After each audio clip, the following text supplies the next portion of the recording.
আমরা সবাই জানি যে আগামী 12 এপ্রিল ত্রিপুরা রাজ্য স্বশাসিত জেলা পরিষদের সাধারণ নির্বাচন অনুষ্ঠিত হবে।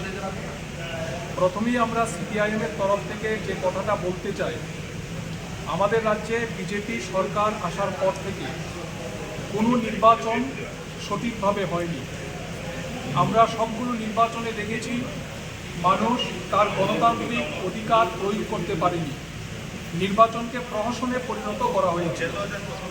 এইরকম একটি প্রেক্ষাপটে আগামী 12 এপ্রিল স্বশাসিত জেলা পরিষদের নির্বাচন অনুষ্ঠিত হচ্ছে। আমরা আশা করছি রাজ্যের নাগরিকরা যেন সুষ্ঠু এবং অবাধ নির্বাচনে অংশগ্রহণ করতে পারে, মানুষ যেন তার গণতান্ত্রিক অধিকার প্রয়োগ করতে পারে, এই ধরনের একটি ব্যবস্থা নির্বাচন কমিশন তৈরি করতে সক্ষম হবে।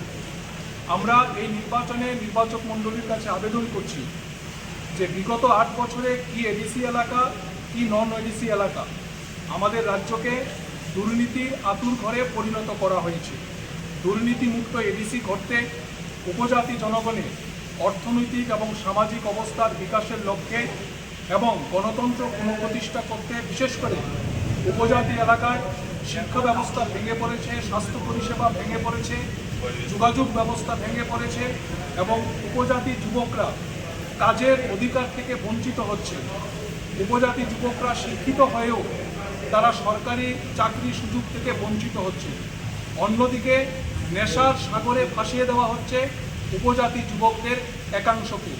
ফলে এই প্রেক্ষাপটে যে নির্বাচন অনুষ্ঠিত হবে আগামী 12 এপ্রিল, আমরা রাজ্যের নির্বাচক মণ্ডলীর কাছে আবেদন করব যে রাজ্যকে এই অন্ধকারের হাত থেকে রক্ষা করতে, ভবিষ্যৎ প্রজন্মকে রক্ষা করতে এডিসি নির্বাচনে বামফ্রন্টের যারা প্রার্থী, আসারামবাড়ি হালাহালি কেন্দ্রে বামফ্রন্টের প্রার্থী করিম দেববর্মা, কুলাই চাম্পাহর কেন্দ্রে বামফ্রন্টের প্রার্থী অতুল দেববর্মা এবং রামচন্দ্রঘাট কেন্দ্রে বামফ্রন্টের প্রার্থী সমরেশ দেববর্মা, তাদেরকে কাস্তে হাতুড়ি তারা চিহ্নে ভোট দিয়ে বিপুলভাবে জয়যুক্ত করার জন্যে এবং মহারানীপুর তেলিয়ামোড়া কেন্দ্রে বামফ্রন্টের প্রার্থী রতন কিশোর জমাতিয়া, তাকেও কাস্তে হাতুড়ি তারা চিহ্নে ভোট দিয়ে জয়যুক্ত করার আবেদন আমরা নির্বাচক মণ্ডলীর প্রতি রাখছি।